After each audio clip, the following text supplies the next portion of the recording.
this episode of Extraordinary Women TV,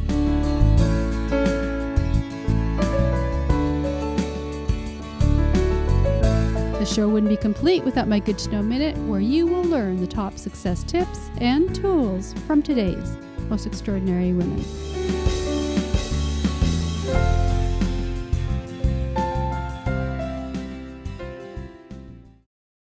I am here with Bev Jenkins, Toronto-based artist. So, Bev, tell us a little bit about your art. Okay, I started out with building up the canvas with gesso and letting that dry, and then started painting on top of that and rubbing the paint into it, and it was too much of a process for me, so I just started using more oil. So about 15 years later, I'm now at this process. So it's just oil that I use, and nature inspires me and color inspires me. So this is what the process is. Who has been the greatest influence for your art? Well, I love Monet, of course, and Van Gogh, but Mark Rothko, and you wouldn't think because he's very geometrical, but it's the colors he uses and how they blend and how they play with each other. So I try to do that in my art as well.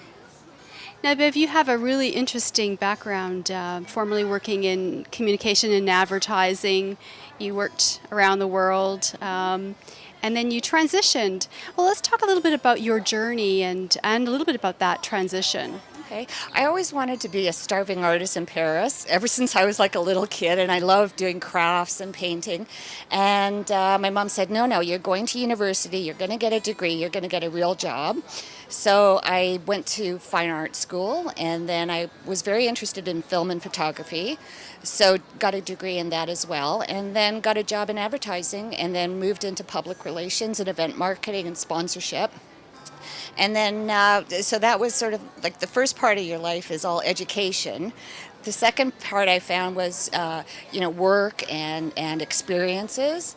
And then now I'm really fulfilling my dream. 10 years ago, I quit the vice president job to just paint. And thankfully, I've been really, really successful at it. So your story really is leaving the corporate world for an artistic passion and endeavor. And I always had that. And been very, very lucky that I can do it. I show all over the world, and I sell all over the world. And I showed at the Royal Academy Summer Exhibition in London, which is the largest open submission exhibition in the world. So that just opened up Europe and the rest of the world to me. So is it possible then for an artist to be successful? I think so, and I think you have to have, it's good because I have a business background, so I can go into a gallery and say, you have to take my art, you have to see my work. I'm not afraid to do that, so a lot of artists I find are a little bit hesitant to do that. I've been showing at different galleries in Toronto and doing shows like this. And do you mostly paint for yourself, or are you painting for the people that would be enjoying your art? I paint mostly for myself, but since last October, so I've only just been doing commissions. So people see something they like, but they say, oh, I need it this size, or like larger, or I have a photograph of a field by my house that I'd love you to paint. So I've been doing that, but I really, really love doing my own work. And Bev, one thing I ask the women I interview is what your key to success is, that one thing that has made you be the woman you are today.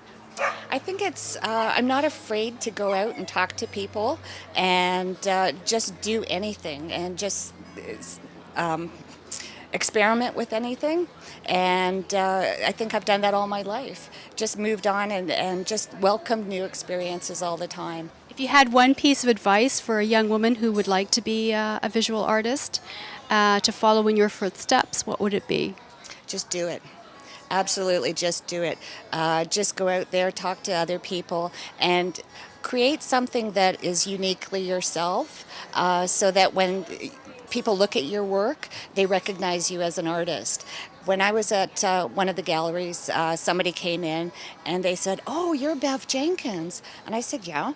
And they said, "Oh, I recognize your art." And I thought, Wow, that's the first time I've heard that, and that really makes me feel like an artist because I now have my own style that people recognize. So just go out and do as much as you can, talk to as many people as you can, but find what's unique to yourself. And has your style changed and evolved over the years? Oh, absolutely. As I said, it was, I used to build up the canvas with gesso, and I used to do that years ago when I was like in high school and university.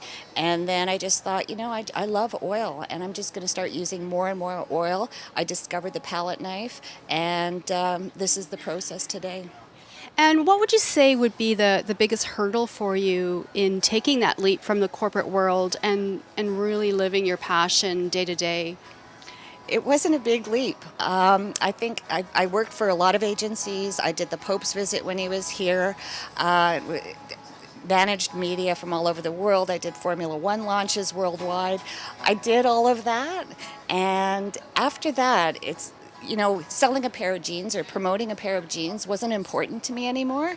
It was doing this. So I thought, I had a little show, was very successful, and I thought, I'm going to do that now, and I'm just going to start painting, and I did, and I've been very, very lucky with it.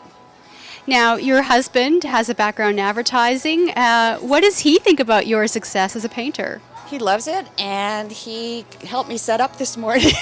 So, he helps me out, move stuff around, but he has to be very careful because he gets paint on him all the time.